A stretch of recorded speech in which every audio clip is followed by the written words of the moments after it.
As I recall that terrifying night, my heart still trembles involuntarily. It was about a decade ago, on a summer night when a few friends and I decided to explore Joyland Amusement Park, an abandoned park located near our home. It was a place filled with memories, where we used to embark on midnight adventures together.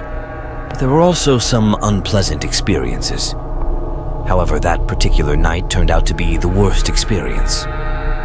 I remember that evening vividly, as we set out equipped with flashlights, backpacks, and boots, just like we always did. Joyland Amusement Park had been abandoned for quite some time, and most of the buildings and rides were already torn down.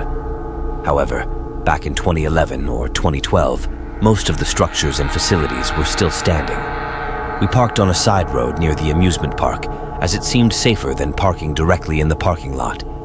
We decided to park on the grass next to the parking lot, just in case a police car happened to pass by.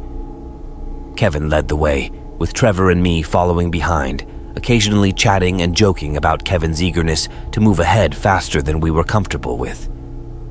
We kept our voices low, as we never knew if there might still be security personnel around. All the carnival shacks and game stands were ransacked and vandalized with graffiti.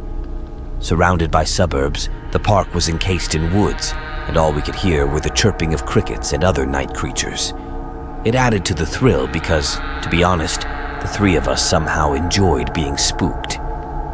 We entered another carnival game stand, its painting still somewhat intact, depicting smiling cartoon characters holding dart guns, presumably for some target-hitting game. Now, it was nothing but rubble and litter on the ground. Suddenly, we heard the sound of a glass bottle breaking not too far away, emanating from a larger-looking building. Perplexed and somewhat shaken, the three of us headed in that direction. When we were about 2/3 of the way there, we stopped dead in our tracks upon seeing someone standing in what used to be the Wacky Shack attraction, facing the corner wall at the entrance. I whispered to my friends to slowly back away, as there was clearly something wrong with that person, and we didn't want them to hear us. We backed away cautiously, trying to avoid making any noise. It felt like something straight out of a cliché horror movie, when either Kevin or Trevor accidentally stepped on a beer can, producing a loud crunch. The person turned their head to look at us, and the speed at which they turned was unsettling, almost like that of a deer.